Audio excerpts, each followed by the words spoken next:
အားလုံးပဲမင်္ဂလာပါ for YouTube channel လေးပြန်ပြီးကြိုဆိုလိုက်ပါတယ်ကျွန်တော်ဒီတစ်ခါတော့ emoji တွေရဲ့အဓိပ္ပာယ်ကိုရှင်းပြနိုင်တဲ့ Telegram bot လေးတစ်ခုနဲ့မိတ်ဆက်ပေးရပါတယ်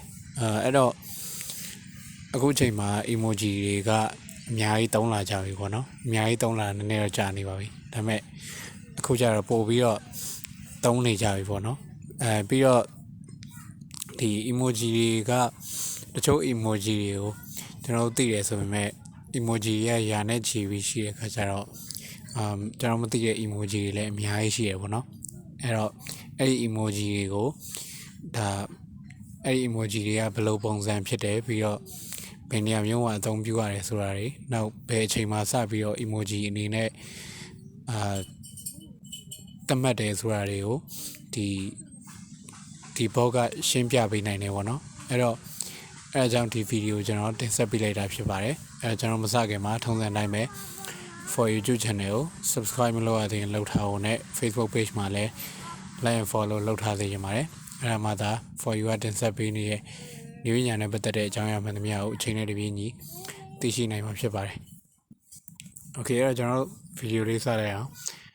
ဒီ bot ရဲ့ link ကိုလည်း description မှာချပေးထားမယ်ပေါ့နော်ဒီ bot ရဲ့နာမည်ကတော့ emojipedia bot ပေါ့နော်အဲ့တော့ Telegram နဲ့ဝင်လိုက်မယ်ဒီ robot emojipedia bot ဆိုတဲ့ဟာလေးပေါ့နော်အဲ့တော့ search ကနေလည်းရိုက်ရှာလို့တော့ရတာပေါ့ဒါပေမဲ့ description ကဆိုရင်တော့အသေးချာဆုံးပေါ့နော်description ကဝင်မယ်ဆိုရင်ပြောတာပါဒီမှာ start button ရှိရပေါ့နော်ထုံးစံအတိုင်းပဲ bot ရဲ့ထုံးစံအတိုင်းပဲဒီ start button ကိုနှိပ်ရမယ်ပြီးတော့ဒီ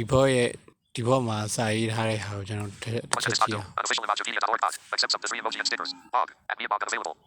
What can this bot do? Unofficial emoji.org bot accepts up to 3 emoji and stickers. Bog and me bot available. သူကဒီemojipedia.org ရဲ့ official bot ဖြစ်တဲ့အကြောင်းပြောတာပေါ့နော်အဲ့တော့ September 23rd. Hello, I'm unofficial emoji.org bot. Received at 4:33 p.m. အဓိကကတော့သူ့ကိုနားမလည်တဲ့ emoji ဒါမှမဟုတ်ဒီ sticker ပေါ့နော်ကျွန်တော် sticker တွေကိုပြောဖို့မိသွားလို့ emoji တွေကိုလည်းပို့လို့ရသလိုနောက်ဒီ sticker တွေကိုလည်းသူ့ကိုပို့လို့ရတယ်ကိုသဘောမပေါက်ကိုနားမလည်တဲ့ sticker တွေကိုသူ့ဓာတ်ရိုက်ပို့တာပဲဖြစ်ဖြစ် forward လုပ်တာပဲဖြစ်ဖြစ်အဲ့လိုမျိုးပို့ပြီးတော့မှ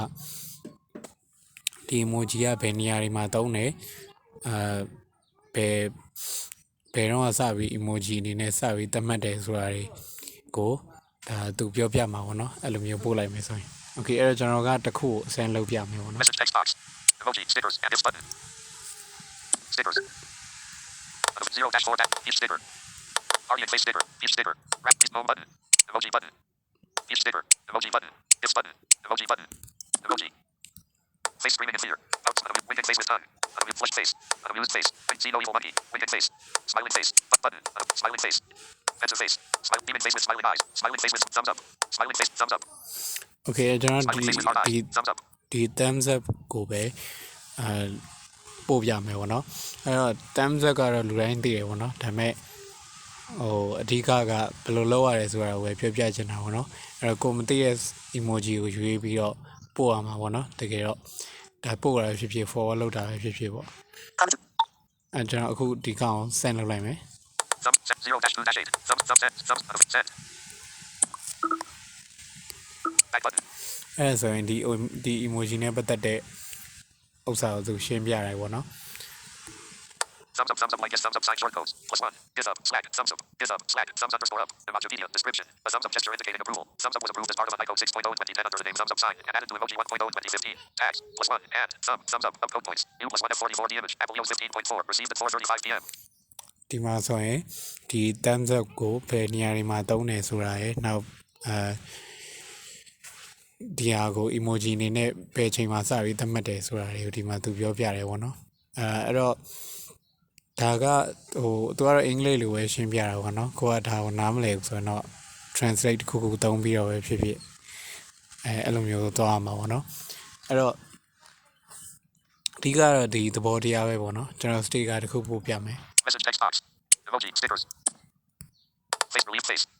Back button. Relief face. Stickers. Winged face. Stickers button. sticker Stickers.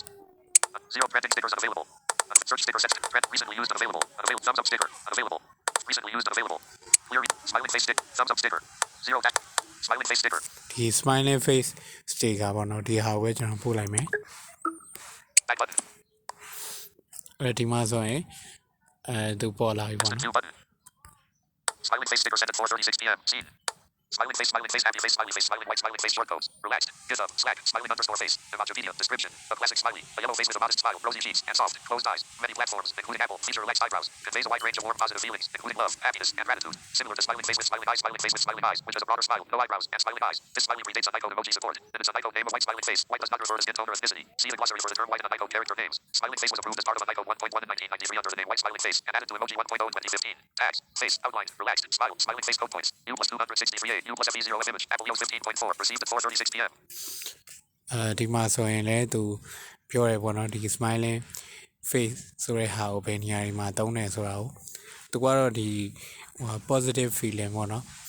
positive feeling တွေမှာသုံးတယ်လို့ပြောသွားတယ်ပေါ့နော်ဒါကျွန်တော်တို့ဒီ smiling face ကလည်းတော်တော်များသုံးချိန်တွေမှာသုံးရတဲ့ emoji တစ်ခုလည်းထဲမှာပါတယ်ပေါ့နော်အဲ့တော့ပြီးတော့သူကဒီဟာကဒီ smiling face with smiling eyes နဲ့လည်းအတူတူပဲဆိုတာကိုသူပြောပြသွားတယ်ပေါ့နော်ဆိုတော့အဲ့လိုမျိုးပေါ့အဲ့လိုတူတဲ့သူနဲ့တူတဲ့ sticker လေးရှိရင်လည်းသူကအဲ့လိုမျိုးပြောပြတယ်ဆိုတော့ဘယ်နေရာတွေမှာသုံးရမယ်ဆိုတာကိုလည်းပြထားတဲ့အတွက်လုံးဝအဆင်ပြေတယ်ပေါ့နော် Message text box. အဲ့တော့okay UIO. အဓိကတော့ဒါပါပဲကျွန်တော်ပြောပြချင်တာကဒီသူ့ရဲ့လှုပ်ဆောင်ချက်ကကိုနားမလည်တဲ့ emoji ဖြစ်ဖြစ် sticker ဖြစ်ဖြစ်တခုခုကိုသူ့ကိုပို့ပေးရုံပဲပေါ့နော် start button နှိပ်ပြီးအဲ့ဒါဆိုရင်သူကအဲ့ emoji ဒါမှမဟုတ် sticker ဘယ်လိုဟာမျိုးပါဘယ်နေရာမှာသုံးပါတယ်ဆိုတာမျိုးသူကပြောပြတယ်ပေါ့နော်အဲ့တော့အဲ့ဒီကနေတစ်ဆင့်ဒါအခုချိန်မှာဆိုရင်သူများရဲ့ emoji လှိုင်းသုံးနေကြသလိုကိုလည်းသုံးနိုင်မှုအတွက်ဒီကောင်လေးရနေတစ်ဆင့်တင်ယူနိုင်မှုအတွက်ကျွန်တော်ပို့ပေးတာဖြစ်ပါတယ်အားလုံးကျေးဇူးတင်ပါတယ်ကျွန်တော်နောက်ဗီဒီယိုတွေမှာပြန်တွေ့ပါအောင်မယ်